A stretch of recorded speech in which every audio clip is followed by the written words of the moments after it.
नमस्कार प्यारे बच्चों, आज का क्लास बहुत ही ज्यादा इम्पोर्टेंट है आप सभी बच्चों के लिए, क्योंकि आज के क्लास में हम लेके आए हैं आपके लिए क्लास 12th बायोलॉजी का top 35 most VVI objective question. ये सारे प्रश्न आपके बोर्ड परीक्षा के लिए बहुत ही ज्यादा इम्पोर्टेंट है। तो प्यारे बच्चों, आज के क्लास को आप सभी बिल्कुल ध्यान से देखिएगा और आज के क्लास में दिए जाने वाले सारे प्रश्नों को आप लोग अच्छे से याद भी कर लीजिएगा। ओके, तो चलिए फिर क्लास को स्टार्ट करते हैं। सारे बच्चे हमारे साथ चैट सेक्शन में आंसर को लगाते चलिएगा, जिससे कि ये सारा प्रश्न आपको क्लास में ही अच्छे से याद हो जाए। ओके, चलिए फिर क्लास को स्टार्ट करते हैं। और फर्स्ट नंबर सवाल ये रहा आपके फोन के स्क्रीन पर। सारे बच्चे हमारे साथ आंसर को लगाते चलिएगा और सारे प्रश्नों को याद करते चलिएगा। देखिए, पहला नंबर सवाल आपके सामने है। सभी बच्चे फटाफट से आंसर को बताते चलना चैट सेक्शन में। देखिए, पहला नंबर सवाल क्या कह रहा है, ऑन्कोजीन इनमें से किसके लिए उत्तरदायी है? बता दो आप लोग, ऑन्कोजीन जो होता है वो इनमें से किसके लिए उत्तरदायी है? कैंसर के लिए, एड्स के लिए, क्षय रोग के लिए या फिर पोलियो के लिए? तो ये होता है उत्तरदायी कैंसर के लिए। Correct answer option number A हो जाएगा। 1 का ये लगा लो आप सभी, तो आपका भी सही जवाब हो जाएगा। सारे प्रश्नों को एक एक करके याद करते चला। देखिए, दूसरा नंबर सवाल देखते हैं क्या कह रहा है आपके सामने। ये रहा दूसरा नंबर सवाल, बता दो इसका सही जवाब क्या होगा। निम्न में से कौन द्विगुणित संरचना है? बता दो आप लोग, निम्नलिखित में कौन सी है जो द्विगुणित संरचना है? बताओ, क्या वो अंडाणु है, भ्रूणपोष है, युग्मनज है? तो आपको पता होना चाहिए कि अंडाणु भी 2n यानी कि डिप्लॉयड होता है, भ्रूणपोष भी द्विगुणित होता है, 2n लिख लो, युग्मनज भी द्विगुणित होता है, तो 2n यानी कि इनमें से सभी करेक्ट आंसर हो जाएगा। ऑप्शन नंबर डी बिल्कुल सही जवाब हो जाएगा। याद रखिएगा आप लोग, ऑप्शन डी राइट आंसर हो जाएगा, याद रखिएगा। ओके, चलिए अगले प्रश्न की बढ़ते हैं। अगला प्रश्न देखिए, तीसरा नंबर सवाल क्या कह रहा है आपके सामने। ये रहा तीसरा नंबर सवाल, बता दो इसका राइट आंसर क्या होगा। शरीर के बाहर होने वाले निषेचन को क्या कहते हैं? बता दो, बहुत ही आसान सा सवाल है लेकिन इम्पोर्टेंट बहुत है। शरीर के बाहर होने वाले निषेचन को क्या कहते हैं? तो उसे हम लोग बोलते हैं इन विट्रो। करेक्ट आंसर ये हो जाएगा। 3 का ये राइट आंसर हो जाएगा। लगा लो आप सभी और अच्छे से याद भी कर लो कि शरीर के बाहर होने वाले फर्टिलाइजेशन को इन विट्रो कहते हैं। चलिए अगले प्रश्न को बढ़ते हैं। 4th नंबर सवाल को देखिए, ये रहा आपके सामने, बता दो इसका राइट आंसर बताओ। विश्व पर्यावरण दिवस किस तिथि को मनाया जाता है? बहुत ही इंपॉर्टेंट क्वेश्चन है, बता दो इसका राइट आंसर क्या होगा। विश्व पर्यावरण दिवस किस तिथि को मनाया जाता है? बता दो, 5 जून को, 20 दिसंबर को, 15 मार्च को या फिर 7 जुलाई को? कब मनाया जाता है? बता दो आप लोग। 4 का सही जवाब तो ये मनाया जाता है 5 जून को। सही जवाब ऑप्शन नंबर ए हो जाएगा।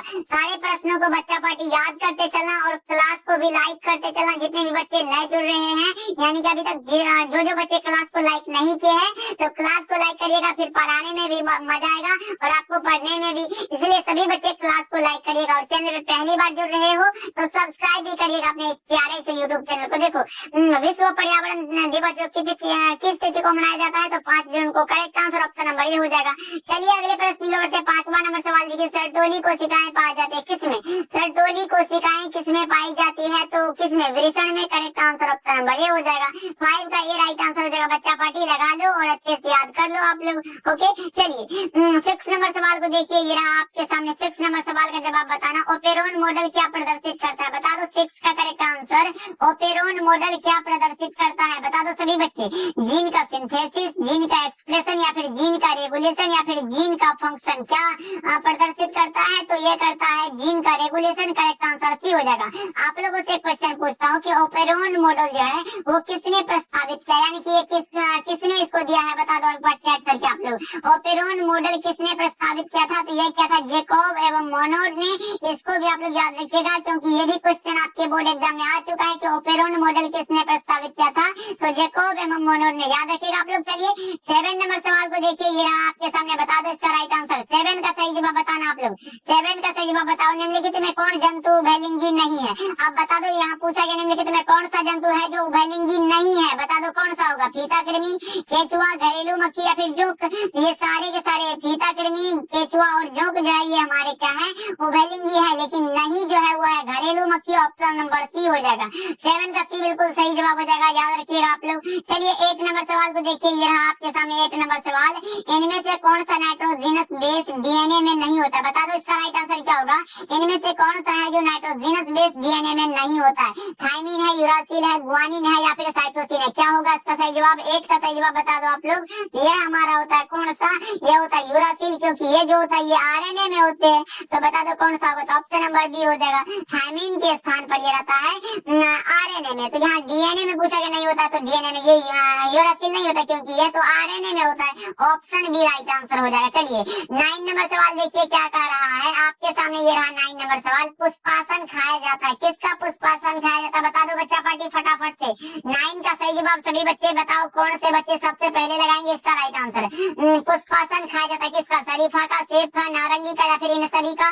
तो पुष्पासन जो खाया जाता है वो खाया जाता है सेब का। Option number B right answer है। 9 का बी हो जाएगा बिल्कुल सही जवाब। इनमें से सभी नहीं होगा, क्योंकि ये शरीफा का नहीं खाया जाता है, नारंगी का भी नहीं खाया जाता है, खाया जाता है सेब का। ऑप्शन बी सही जवाब हो जाएगा। चलिए 10 नंबर सवाल को देखिए क्या कह रहा है, बता दो इसका सही जवाब क्या होगा। जनसंख्या अधिक होने से क्या होता है, ये भी बहुत ही इंपॉर्टेंट क्वेश्चन है आपके सामने।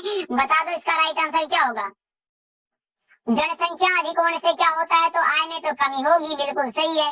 जमीन में भी कमी होगी, ये भी सही है। खनिज पदार्थ में भी कमी होगी, ये भी सही है। तो इनमें से सभी लगभग करेक्ट आंसर हो जाएगा। ऑप्शन नंबर डी बिल्कुल सही जवाब है कि जनसंख्या अधिक होने से आय में कमी होती है, जमीन में कमी होती है, खनिज पदार्थ में कमी होती है। तो ऑप्शन नंबर डी बिल्कुल सही जवाब है। चलिए 11 नंबर सवाल को देखिए क्या कह रहा है, इसका राइट आंसर बता दो। मनुष्य यानी कि पुरुष में गुणसूत्र की संख्या पूछा गया आप लोगों से। एक होता है स्त्री में भी होता है, तो स्त्री में क्या होता है, तो स्त्री में हमारा होता है 44 प्लस होता है, और उसमें भी 44 प्लस होता है। और ये आपको बताना है कि कौन स्त्री में कितना होता है और पुरुष में कितना होता है। तो ये पुरुष के लिए पूछे तो 44 प्लस XY होता है, पुरुष के लिए पूछे 44 प्लस XY होता है, और स्त्री के लिए पूछे तो XX होता है। इसको भी आप लोग याद रखिएगा। ये किसके लिए है, तो स्त्री के लिए है, इसको आप लोग कहीं कॉपी में लिख लो। और ये किसके लिए है, तो पुरुष के लिए, दोनों पे लिख लो आप लोग। पुरुष के लिए पूछे तो 44 प्लस XY होता है, और स्त्री के लिए 44 प्लस XX होता है। तो करेक्ट आंसर कौन सा होगा, आप लगा लो कौन सा होगा। तो ऑप्शन नंबर बी हो जाएगा राइट आंसर, क्योंकि अगर XY रहे तो ये पुरुष के लिए होता है। चलिए अगले प्रश्न को बढ़ते हैं। 12 नंबर सवाल को देखिए क्या कह रहा है, बता दो इसका सही जवाब क्या होगा। एसिटाबुलेरिया निम्न में से क्या है, बता दो आप लोग। 12 का करेक्ट आंसर एसिटाबुलेरिया निम्न में से क्या है, बताएंगे सभी बच्चे। एसिटाबुलेरिया निम्न में से क्या है, जीवाणु है, शैवाल है, प्रोटोजोआ है, या फिर सिंगल सेल प्रोटीन है, क्या है बता दो। 12 का करेक्ट आंसर तो ये है शैवाल। Option number B right answer है। 12 का बी सही जवाब हो जाएगा। 13 नंबर सवाल की ओर बढ़ते हैं, ये आपके सामने बता दो। 13 का सही जवाब बताएंगे सभी बच्चे। अर्जित गुणों के वंशागति का सिद्धांत किसके द्वारा दिया गया, बहुत ही आसान सा सवाल है लेकिन इम्पोर्टेंट बहुत है। अर्जित गुणों के वंशागति का सिद्धांत किसके द्वारा दिया गया था, ये बताना है आपको। 13 का सही जवाब बता दो, ये दिया गया था लेमार्क साहब के द्वारा। ऑप्शन बी राइट आंसर है। 13 का बी सही जवाब हो जाए। चलिए 14 नंबर सवाल को देखिए क्या कर रहा है। मात्र 35 ऑब्जेक्टिव है, सारे बच्चे हमारे साथ लास्ट तक बने रहिएगा और सारे प्रश्नों को आप लोग याद भी करते चलिएगा। देखिए 14 नंबर सवाल क्या है, दूध से दही बनाने में किस जीवाणु का उपयोग होता है, बहुत ही आसान सा सवाल है। ये होता है लैक्टोबैसिलस का करेक्ट आंसर बी हो जाएगा। 14 का बी क्या होगा, तो राइट आंसर हो जाएगा, याद रखिएगा आप लोग, बहुत ही ज्यादा इंपॉर्टेंट है। चलिए 15 नंबर सवाल को देखिए, ये आपके सामने बताना है इसका राइट आंसर क्या होगा। मलेरिया रोग उत्पन्न होता है किससे होता है, तो ये होता है मादा एनोफिलिस मच्छर से। करेक्ट आंसर कौन सा होगा, तो ऑप्शन नंबर बी हो जाएगा। 15 का बी राइट आंसर हो जाएगा। बच्चा पार्टी लगा लो और अच्छे से याद भी कर लो कि मलेरिया जो रोग उत्पन्न होता है वो होता है मादा एनोफिलिस मच्छर से। Option number B right answer हो जाएगा। और ध्यान से क्लास को भी लाइक करते चलेगा आप लोग। देखो बच्चा पार्टी सारी चीज हम आपको फ्री में प्रोवाइड करते हैं, ऐसा शायद ही चैनल होगा जो आपको सारा चीज फ्री में देता होगा। इसलिए तो आप लोग समझा करो मेहनत को, सब्सक्राइब भी करना चैनल पे, पहली बार जुड़े आप लोग तो लाइक भी करना क्लास को। ओके चलिए 16 नंबर सवाल देखिए क्या कर रहा है आपके सामने, ये रहा। बता दो गेंडा अभ्यारण्य किस राज्य में अवस्थित है, बता दो। बहुत ही आसान सा सवाल है, गेंडा अभ्यारण्य किस राज्य में स्थित है, तो असम में है। Option number A right answer है। ऑप्शन ए सही जवाब हो जाएगा 16 का ये राइट आंसर है। चलिए 17 नंबर सवाल को देखिए क्या कर रहा है, इसका राइट आंसर बता दो। पारिस्थितिकी तंत्र में आहार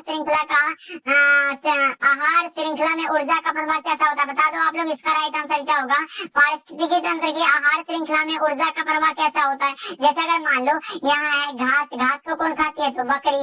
यहाँ पे लिख लो कौन सा, तो बकरी लिख लो।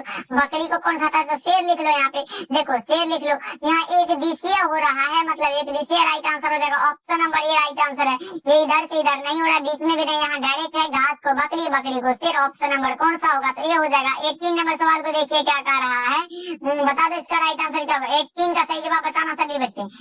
इनमें कौन सा रक्त समूह सार्वभौमिक रक्त, यानी कि सबको देने वाला कौन सा होता है, तो वो हमारा होता है वो option number D right answer. Option D बिल्कुल सही जवाब हो जाएगा बच्चों, याद रखिएगा। चलिए 19 नंबर सवाल को देखिए, ये रहा आपके सामने, बता दो इसका राइट आंसर क्या होगा। एक संकर क्रॉस का फिनोटाइपिक अनुपात क्या होता है। एक संकर के लिए अगर आपसे पूछा गया हो, एक संकर का फिनोटाइपिक अनुपात पूछे तो 1:2:1 होता है। ऑप्शन नंबर ए हो जाएगा, ऑप्शन ए सही जवाब हो जाएगा, याद रखिएगा सभी बच्चे। ओके चलिए 20 नंबर सवाल को देखिए क्या कह रहा है, बता दो इसका राइट आंसर क्या होगा। 20 का सही जवाब बता दो। WHO के द्वारा ध्वनि प्रदूषण का कौन सा मानक सही है, बता दो आप लोग। WHO के द्वारा यानी कि वर्ल्ड हेल्थ ऑर्गेनाइजेशन के द्वारा ध्वनि प्रदूषण का कौन सा मानक सही है, बता दो। 20 का करेक्ट आंसर क्या होगा, ये होता है 20 से 30 decibel. Option number A right answer है। 20 का ये सही जवाब हो जाएगा बच्चों, याद रखिए। चलिए अगले प्रश्न में बढ़ते हैं। 21 नंबर सवाल देखिए, भ्रूण के सेंट्रल कोशिका कौन सी है। ये भी क्वेश्चन बैंक में कई बार आपके बोर्ड एग्जाम में आ चुका है, इसलिए क्वेश्चन बैंक में दिखा तो मैंने इसको सिलेक्ट किया। द्वितीय केंद्रक होता है, option number B right answer है। कौन सा होगा, तो option number B right answer हो जाएगा, याद रखिएगा आप लोग। चलिए अगले प्रश्न में बढ़ते हैं। अगला प्रश्न को देखते हैं क्या कर रहा है आपके सामने, ये रहा, बता देना इसका राइट आंसर क्या होगा। 22 नंबर सवाल का जवाब, बीज चूल खाया जाता है। बहुत ही आसान सवाल है, लेकिन कंफ्यूजन नहीं होना, बता दो इसका राइट आंसर क्या होगा। बीज चूल किसका खाया जाता है, बता दो सभी बच्चे। बीज चूल किसका खाया जाता है, सभी बच्चे बताएंगे। बीज चोल जो खाया जाता है वो खाया जाता है, एक तो खाया जाता है लीची का, एक हमारा कौन सा, तो लीची का। दूसरा कौन सा, तो शरीफा का, शरीफा का होता है। और किसका, तो जायफल का, जायफल का। तो देख लो कौन सा ऑप्शन में देगा, लीची है, शरीफा है, जायफल है। ये शरीफा दिखाई दे रहा है, ऑप्शन नंबर ए लगा लो, क्योंकि सेब का नहीं खाया जाता है, नारंगी का भी नहीं खाया जाता है, इनमें से कोई ऐसा भी तो होगा नहीं। Correct answer option number A हो जाएगा। चलिए अगले प्रश्न में बताए। 23 नंबर सवाल देखिए, उभयलिंगी प्राणी कौन सी है। उभयलिंगी प्राणी बता दो कौन सा है। मुर्गी है, सांप है, ये तो दोनों क्या है, तो अंडज प्राणी है, तो ये तो नहीं होगा। ये अंडा देने वाला प्राणी है, ये भी, ये और भी दोनों तो होगा नहीं, तो कौन सा है। केचुआ जो है ये हमारा द्विलिंगी प्राणी है। ऑप्शन नंबर डी बिल्कुल सही जवाब हो जाएगा। ओके चलिए 24 नंबर सवाल को देखिए क्या कह रहा है, बता दो। डोडो क्या है, डोडो जो है ये हमारा विलुप्त प्रजाति है। ऑप्शन नंबर कौन सा होगा, बता दो। डोडो जो है विलुप्त प्रजाति है, option number A right answer है। 24 का ए राइट आंसर हो जाएगा, याद रखिएगा सभी बच्चे। चलिए अगले प्रश्न को बताए। 25 नंबर सवाल ये रहा आपके सामने, बता दो इसका राइट आंसर क्या होगा। किससे कृत्रिम बीज का निर्माण किया जाता है, किससे किया जाता है, बता दो आप लोग। किससे कृत्रिम बीज का निर्माण किया जाता है, कायिक भ्रूण से, बहुभ्रूण से, या फिर ए और बी दोनों से, या इनमें से कोई नहीं, तो ये क्या जाता है, कायिक भ्रूण से। Option number A right answer हो जाएगा, ऑप्शन नंबर ए बिल्कुल सही जवाब हो जाएगा, सभी बच्चे याद रखिएगा। चलिए अगले प्रश्न के बढ़ते। 27 नंबर सवाल देखिए क्या, 26 नंबर सवाल देखिए, कल्याण सोना किसका किस्म। बहुत ही आसान सा सवाल है, कल्याण सोना किसका किस्म बताएंगे। 26 का करेक्ट आंसर, 26 का सही जवाब हो जाएगा गेहूं का प्रोडक्ट किसमें। ऑप्शन नंबर ए हो जाएगा सही जवाब, याद रखिएगा आप लोग। 26 का करेक्ट आंसर हो जाएगा। ओके चलिए अगले प्रश्न के बाद 27 नंबर सवाल देखिए क्या कह रहा है आपके सामने, ये रहा, बता दो। गिर राष्ट्रीय उद्यान विख्यात है किसके लिए। गिर राष्ट्रीय उद्यान का एक दूसरा भी नाम होता है जिसको हम लोग बोलते हैं कौन सा, शासन गिर के नाम से भी इसको हम लोग जानते हैं। शासन गिर या फिर गिर राष्ट्रीय उद्यान जो है ये किसके लिए विख्यात है, तो सिंह यानी कि शेर के लिए। Option number B right answer हो जाएगा, याद रखिएगा। और ये गुजरात में स्थित है, इसको भी आप लोग याद रखिएगा। 28 नंबर सवाल देखिए क्या कह रहा है, बता दो इसका सही जवाब क्या होगा। मानव रुधिर ओ वर्ग में अगर पूछे AB वर्ग में क्या होता है, AB वर्ग में अगर पूछे तो AB वर्ग में एंटीबॉडी अनुपस्थित होते हैं, लेकिन O वर्ग में एंटीजन अनुपस्थित होते हैं। ऑप्शन नंबर ए हो जाएगा। O वर्ग के लिए option number A right answer. अगर AB वर्ग के लिए पूछे तो एंटीबॉडी अनुपस्थित होते हैं, दोनों को याद रखिएगा आप लोग। चलिए 29 नंबर सवाल को देखिए क्या कह रहा है, बता दो इसका सही जवाब क्या होगा। लाइकेन किसका सूचक होता है, लाइकेन जो होता है वो होता है SO2 प्रदूषण का। ऑप्शन बी सही जवाब है, ऑप्शन बी राइट आंसर हो जाएगा। 29 का क्या होगा, तो ऑप्शन नंबर बी हो जाएगा। लाइकेन जो सूचक होता है वो होता है SO2 का। चलिए अगले प्रश्न को बढ़ते। 30 नंबर सवाल का जवाब बताना आप लोग। 30 का सही जवाब सभी बच्चे बताएंगे। मिट्टी को उपजाऊ बनाने में कौन सहायक है, मिट्टी को उपजाऊ बनाने में कौन सहायक होता है, तो जैविक खाद। Option number B right answer, यानी कि जीवों के द्वारा प्राप्त खाद जो होता है वो जैविक खाद होता है। ऑप्शन बी राइट आंसर हो जाएगा। चलिए 31 नंबर सवाल को देखते हैं, ये आपके सामने, बताना इसका राइट आंसर क्या होगा। 31 का सही जवाब बताना सभी बच्चे। मेंडल ने प्रस्तावित किया था, ये तो बहुत ही आसान है। मेंडल ने प्रस्तावित किया था आनुवंशिकता का नियम। ऑप्शन नंबर कौन सा होगा, तो ए हो जाएगा। जाएगा। ऑप्शन नंबर सी हो जाएगा बिल्कुल राइट आंसर, क्योंकि आनुवंशिकता का नियम जैसे मेंडल साहब, ऑप्शन सी बिल्कुल सही जवाब हो जाएगा। 31 का सी राइट आंसर है। चलिए 32 नंबर सवाल को देखिए, ये रहा आपके सामने, बताना है इसका राइट आंसर। शुक्राणु जनन का नियंत्रण किसके द्वारा होता है? शुक्राणु जनन का नियंत्रण किसके द्वारा होता है, बता दो आप लोग। शुक्राणु जनन का नियंत्रण किसके द्वारा होता है? तो यह होता है ल्यूटिनाइजिंग हार्मोन के द्वारा। Option number B right answer है। क्या? तो LH यानी कि ल्यूटिनाइजिंग हार्मोन होता है, जिसका फुल फॉर्म याद रखिएगा आप लोग। चलिए 33 नंबर सवाल देखिए क्या कह रहा है, बता दो इसका सही जवाब क्या होगा। एगारोज किससे प्राप्त किया जाता है? एगारोज जो है वो किससे प्राप्त किया जाता है, बताएंगे सभी बच्चे। ये किया जाता है समुद्री घास से प्राप्त। ऑप्शन नंबर ए सही जवाब है। 33 का ये राइट आंसर है, याद रखिएगा सभी बच्चे। चलिए 34 नंबर सवाल को देखिए क्या कह रहा है, बताना इसका राइट आंसर। गोल्डन राइस में पाया जाता है, क्या पाया जाता है? तो गोल्डन राइस, या फिर इसको और भी चीज बोलते हैं जिसको हम लोग क्या बोलते हैं, सुनहरा धान। सुनहरा धान भी इसी को बोलते हैं। सुनहरा धान रहे या फिर गोल्डन राइस रहे, सुनहरा धान होगा, कौन सा होगा बता दो आप लोग। सुनहरा धान होगा, ये भी एक ही बात है। तो बता दो सुनहरा धान में कौन सा होता है? ये हमारा होता है विटामिन, विटामिन ए होता है। तो कौन सा होगा? तो ऑप्शन नंबर ए हो जाएगा। ऑप्शन ए बिल्कुल सही जवाब है। 35 नंबर सवाल देखिए क्या कह रहा है, बता दो इसका राइट आंसर। प्रोटोप्लास्ट कल्चर का फ्यूजोजेन क्या है? प्रोटोप्लास्ट कल्चर का फ्यूजोजेन क्या होता है, बता दो इसका राइट आंसर। इसका सही जवाब बता दो सभी बच्चे। प्रोटोप्लास्ट कल्चर का फ्यूजोजेन क्या है? तरल नाइट्रोजन है, PEG है, लैक्टिकम है, या इनमें से सभी? ये होता है polyethylene glycol. Option number B right answer है। 35 का बी राइट आंसर हो जाएगा। पॉलीएथिलीन ग्लाइकोल होता है, जिसका फुल फॉर्म PEG होता है। ओके जी, तो चलिए आज के क्लास में हम लाए थे आपके लिए 35 ऑब्जेक्टिव। जो हमारा क्लास कंप्लीट हुआ 35 ऑब्जेक्टिव का, इन सारे प्रश्नों को आप लोग अच्छे से याद कर लीजिएगा। ओके जी, मिलते हैं फिर अगले क्लास में। सारे बच्चे क्लास को लाइक जरूर करिएगा, क्लास को लाइक करिएगा, और चैनल पे पहली बार जुड़े हो तो सब्सक्राइब भी करके जुड़ जाओ हमारे साथ। ओके जी, मिलते हैं फिर अगले क्लास में।